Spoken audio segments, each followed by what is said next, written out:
नमस्कार, आप देख रहे हैं पद्मेश 24/7 कृष्णा सिंडे के साथ। बुलेटिन की शुरुआत करते हैं हेडलाइन से।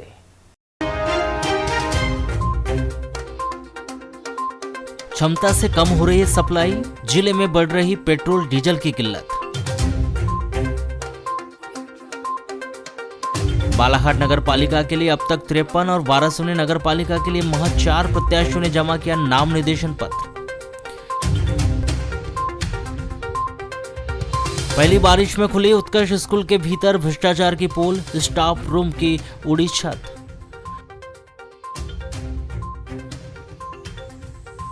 त्रिस्तरीय पंचायत चुनाव के लिए 4 प्रत्याशियों के लिए 4 रंग के होंगे मतदाता पत्र। कोरोना संक्रमण का दिखा निजी स्कूलों में साइड इफेक्ट, एडमिशन की कमी की वजह से बंद हुए 27 निजी स्कूल।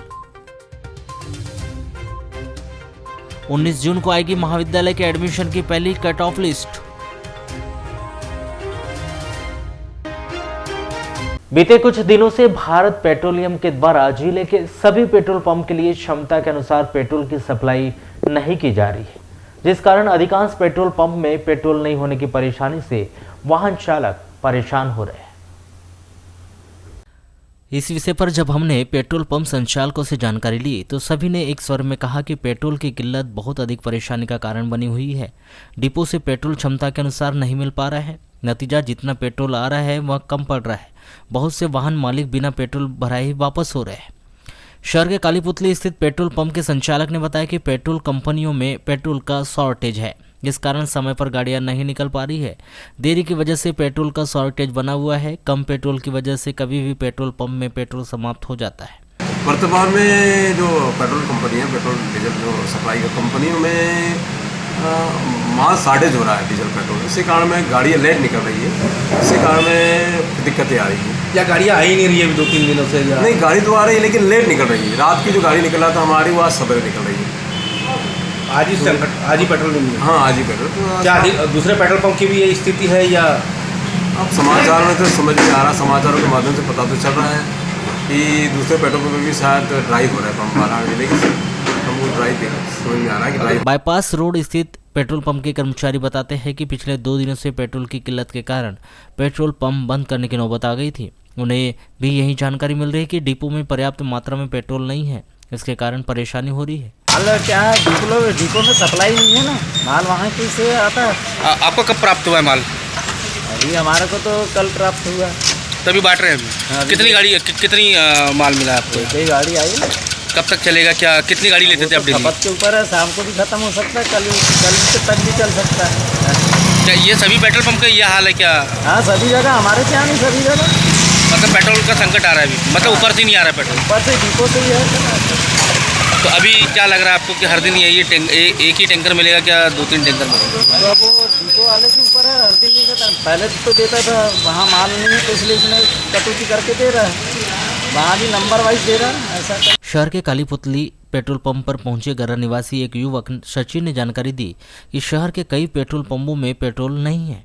वे कालीपुतली चौक पेट्रोल पंप इस उम्मीद से पहुंचे थे कि यहां पेट्रोल मिलेगा, लेकिन यहां भी पेट्रोल नहीं होने की जानकारी मिल रही है। सर, मैं कॉलेज आया था, बट मेरी गाड़ी पेट्रोल खत्म हो गया था, मैं यहाँ पे आया। पेट्रोल मिल रहा है कि नहीं मिल रहा है? पेट्रोल बंद है, अभी पेट्रोल नहीं मिल रहा है। कितने पेट्रोल पंप घूम चुके हैं? सर, बहुत सारे बंद है मतलब अभी? हाँ, बंद है। कुछ कारण तो बताओगे? कुछ क्या कारण बता रहे हो? पेट्रोल नहीं आ रहा बोल रहे अभी। पेट्रोल की मतलब खपत कम है बोले तो नहीं आ रहा है। परेशानी हो रही है? कांग्रेस के राष्ट्रीय नेता राहुल गांधी को झूठे मामले में फंसाने व सरकार के द्वारा संवैधानिक संस्थाओं का दुरुपयोग करने का आरोप लगाते हुए जिला कांग्रेस कमेटी के पदाधिकारियों के द्वारा महामहिम राष्ट्रपति के नाम ज्ञापन जिला प्रशासन को सौंपा गया। आपको बता दें कि इस दौरान कांग्रेसियों के द्वारा जिला प्रशासन को चूड़ी भेंट करने की कोशिश की गई, लेकिन जिला प्रशासन ने चूड़ी तो नहीं रखे, लेकिन कांग्रेसियों के द्वारा सौंपा गया ज्ञापन को रख लिया गया और उसे एक स्थान पर पहुंचाने की जानकारी दी। ज्ञापन सौंपने पहुंचे जिला कांग्रेस कमेटी के पदाधिकारियों ने बताया कि अखिल भारतीय राष्ट्रीय कांग्रेस के नेता राहुल गांधी के विरुद्ध केंद्र की भारतीय जनता पार्टी सरकार के द्वारा झूठे व फर्जी आरोप लगाकर आर्थिक अपराध के झूठे मुकदमे फंसाने का कृत्य किया जा रहा है। प्रजातांत्रिक देश में पूर्ण रूप से असंवैधानिक है। साथ ही केंद्र सरकार देश के स्वतंत्र रूप से काम करने वाले संवैधानिक संस्थान जैसे सीबीआई, ईडी आदि का भी गैर कानूनी ढंग से दुरुपयोग कर रही है। इन सब पर कार्रवाई कर रोक लगे, इसके लिए उनके द्वारा महामहिम राष्ट्रपति के नाम ज्ञापन सौंपा गया है। गर्मी की छुट्टियां खत्म होने के बाद अब एक बार फिर से स्कूलों में बच्चों की चहल पहल दिखाई देना शुरू हो जाएगी।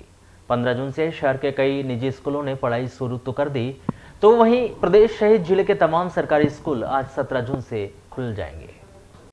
स्कूल की घंटी बजते ही तमाम सरकारी स्कूलों में पहले की तरह रौनक आ जाएगी और अध्ययन अध्यापन कार्य शुरू हो जाएगा, जिसके आदेश शासन के द्वारा जारी कर दिए गए हैं। लेकिन जिले के अभी ऐसे कई स्कूल हैं जहां स्कूल खोलने को लेकर अब तक पूरी व्यवस्था नहीं हो पाई।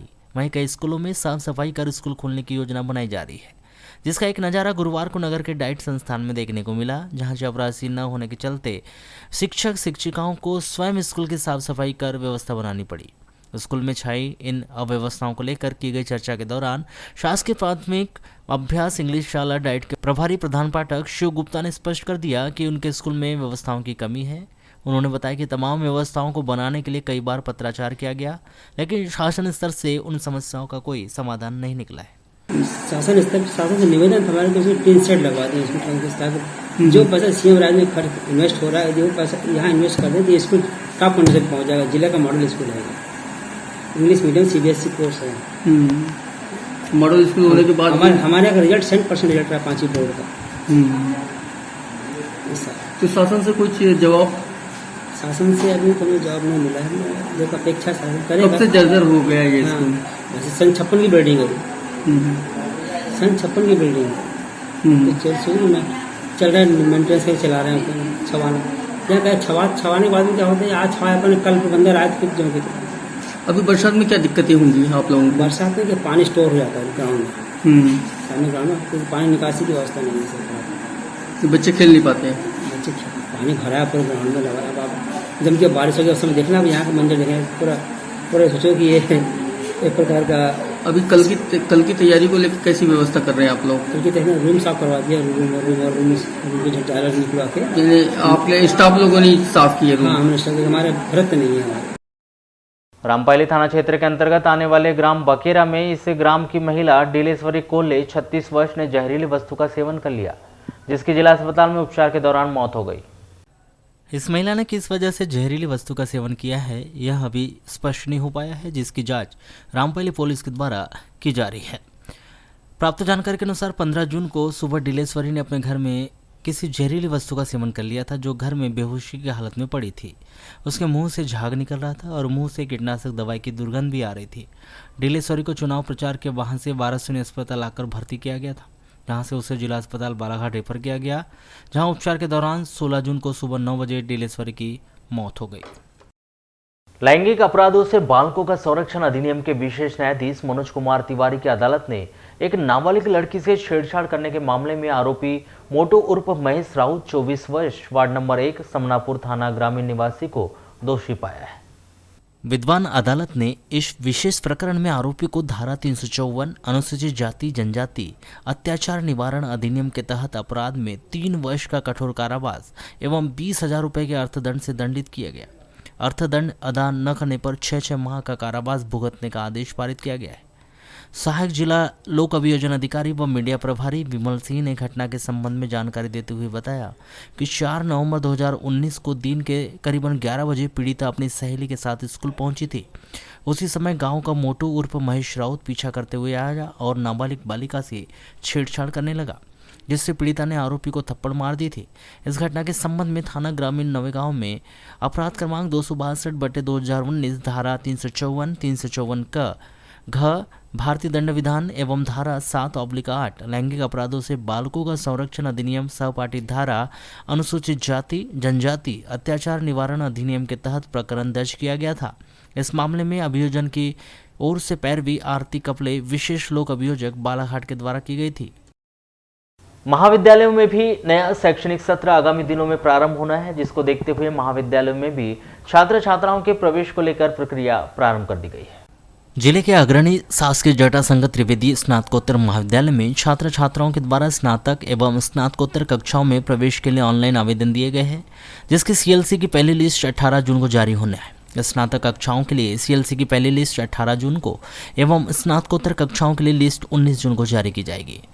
18 जून से शासकीय जटाशंकर त्रिवेदी स्नातकोत्तर महाविद्यालय में छात्र छात्राओं की भीड़ दिखना शुरू हो जाएगी। लिस्ट जारी होने की जानकारी लगते ही बड़ी संख्या में छात्र छात्राएं कॉलेज में पहुंचेंगे। आपको बताएं कि इस कॉलेज में एडमिशन को लेकर छात्र छात्राओं का यह पहला प्रयास रहता है कि यहां एडमिशन नहीं होने पर ही छात्र छात्राएं दूसरे कॉलेजों के लिए प्रयास करते हैं। इस कॉलेज में छात्र छात्राओं की संख्या पहले से काफ़ी अधिक है। 13,000 से अधिक छात्र छात्राएं पिछले वर्ष ही थे। इस वर्ष 10% सीटों की संख्या में और वृद्धि की गई है। ऐसे में छात्र छात्राओं की संख्या में काफ़ी बढ़ोतरी होने से इनकार नहीं किया जा सकता। वहीं दूसरी ओर कॉलेज की बैठक व्यवस्था की बात करें तो बैठक व्यवस्था छात्र छात्राओं की तुलना में बहुत कम है। कॉलेज की जितनी क्षमता है उससे 3 गुना से अधिक छात्र छात्राओं की संख्या हर वर्ष हो जाती है। पीजी कॉलेज में पदस्थ एडमिशन के नोडल ऑफिसर प्रोफेसर प्रवीण कौसले ने बताया कि कॉलेज में एडमिशन के लिए छात्र छात्राओं ने फॉर्म ऑनलाइन डाले हैं। भोपाल से लिस्ट भेजी जाएगी, जिसके बाद मेरिट के आधार पर कॉलेज से विभिन्न संकायों के लिए सूची जारी की जाएगी। स्नातक कक्षाओं के लिए पहली लिस्ट 18 जून को एवं स्नातकोत्तर कक्षाओं के लिए लिस्ट 19 जून को जारी की जानी है। कोरोना काल के बाद लोगों की ऐसी स्थिति बिगड़ी कि 2 दर्जन से अधिक प्राइवेट स्कूल बंद हो गए। आज की स्थिति में जिले के 27 प्राइवेट स्कूल इस सत्र में भी बंद है। आपको बताएं कि कोरोना काल के बाद कई स्कूलों के छात्र छात्राओं की संख्या में काफ़ी कमी आई, जिसके कारण प्राइवेट स्कूलों का संचालन प्रभावित हो गया और ऐसी स्थिति में उन प्राइवेट स्कूलों के संचालकों के द्वारा प्राइवेट स्कूलों को बंद कर दिया गया। 17 जून से नया शैक्षणिक सत्र प्रारंभ हो रहा है। स्कूलों में बच्चों का आना प्रारंभ हो जाएगा। समस्या उन छात्र छात्राओं के सामने खड़ी हो जाएगी जिनके स्कूल बंद हो गए। इसके लिए कहीं ना कहीं वे भी लोग जिम्मेदार हैं जिनके द्वारा स्कूलों की मान्यता दिलाने में नियम कानूनों को दरकिनार करते हुए मान्यता दिलाई गई। अब उन स्कूलों के बंद हो जाने से वहां अध्ययनरत छात्र छात्राओं के द्वारा दूसरे स्कूलों की तलाश की जा रही है। जी, पिछले 2 साल में कोविड के दौरान हमारे जिले में पूरे जिले में लगभग 27 स्कूल बंद हुए हैं। तो इस साल कितने बंद हुए? यानी ये इसी सत्र की एक साथ जानकारी दी 27। तो सर अब जैसे कि क्या कहीं ना कहीं अब जो बाकी स्कूल है इसका भार पड़ सकता है या फिर वो 25% के हिसाब से ही एडमिशन लेंगे? 25% के हिसाब से चलेगा। जो स्कूल बंद हो गए हैं तो वो पहली के जो बच्चे हैं या KG1 KG2 के बच्चे हैं जो पिछले सत्र में प्रवेश जिस संस्था में लिए थे उस संस्था के बच्चे वो कक्षा पहली में या KG1 में दूसरे स्कूल में RT के अंतर्गत प्रवेश ले सकते हैं। सर बंद होने के पीछे क्या रीजन सामने है? अब वो कई जो संचालक है उनकी मृत्यु हो गई है, किसी की आर्थिक स्थिति कमजोर होने के कारण उन्होंने संचालन बंद कर दिया। विश्व हिंदू परिषद और बजरंग दल के पदाधिकारी कार्यकर्ता गुरुवार को कलेक्टर कार्यालय पहुंचे, जहां उन्होंने महामहिम राष्ट्रपति के नाम कलेक्टर को ज्ञापन सौंपकर देश में बढ़ती जा रही हिंसा करने वालों पर कार्यवाही किए जाने की मांग की है। ज्ञापन सौंपने गए विश्व हिंदू परिषद के पदाधिकारी कार्यकर्ताओं ने बताया कि विगत 2 शुक्रवार से देखा जा रहा है कि बहन नुपुर शर्मा के द्वारा जो बयान दिया गया उसको लेकर हर जुम्मे की नमाज के बाद मंदिरों, हिंदुओं के घरों और दुकानों पर पथराव, आगजनी की घटना पर प्रशासनिक व्यवस्थाओं को बिगाड़ने का प्रयास जिहादी मानसिकता वाले व्यक्तियों के द्वारा किया जा रहा है। हम इस्लामिक जिहाद का पूर्णतः विरोध करते हैं और प्रशासन से निवेदन करते हैं कि ऐसे बयान देने वालों पर कार्रवाई की जाए। विश्व हिंदू परिषद बजरंग दल के द्वारा आज राष्ट्रपति के नाम देश भर में ज्ञापन दिया जा रहा है। अगर कार्रवाई नहीं होती है तो बजरंग दल सड़क पर उतरकर आंदोलन करेगा। नगर के वार्ड नंबर 5 बाईपास रोड में स्थित गोदाम का शटर तोड़कर चोरों ने 23 बोरा बीज की धान की चोरी कर ली एवं चोरी गए धान की कीमत 1,58,000 रुपये बताई गई है। कोतवाली पुलिस ने पवन बेलवंशी वार्ड नंबर 5 बालाजी नगर बालाघाट निवासी के द्वारा की गई रिपोर्ट पर अज्ञात आरोपी के विरुद्ध अपराध दर्ज कर जांच पड़ताल शुरू की है। प्राप्त जानकारी के अनुसार पवन बेलवंशी वार्ड नंबर 5 बालाजी नगर सरे का निवासी जो इतवारीगंज बालाघाट में जय हिंद कृषि की दुकान का संचालन करते हैं, जिन्होंने वार्ड नंबर 5 बाईपास रोड में प्रेम ट्रक बॉडी मेकर से नाम से किराए से कमरा लिया है और उस कमरे को गोदाम बनाकर उसमें धान भरकर रखते हैं। पवन बेलवंशी ने डोलो वैरायटी का मटेरियल बीज की धान Shambhavi Agre seed company Hyderabad से मंगाकर गोदाम में रखवा दिया था। एक बोरा 50 किलो का है जिसकी कीमत 4600 रुपये है। पवन बेलवंशी ने 9 जून की रात्रि 9 बजे गोदाम बंद करके अपने घर चले गए थे। 10 जून को करीब 11 बजे जब पवन बेलवंशी गोदाम खोलने के लिए आए तो देखा कि गोदाम का शटर का ताला टूटा हुआ था और उन्होंने अंदर जाकर देखा तो धान के 23 बोरे नहीं थे। पवन बेलवंशी ने 4-5 दिन तक धान के बोरों की तलाश करते रहे पर उन्हें कहीं नहीं मिले।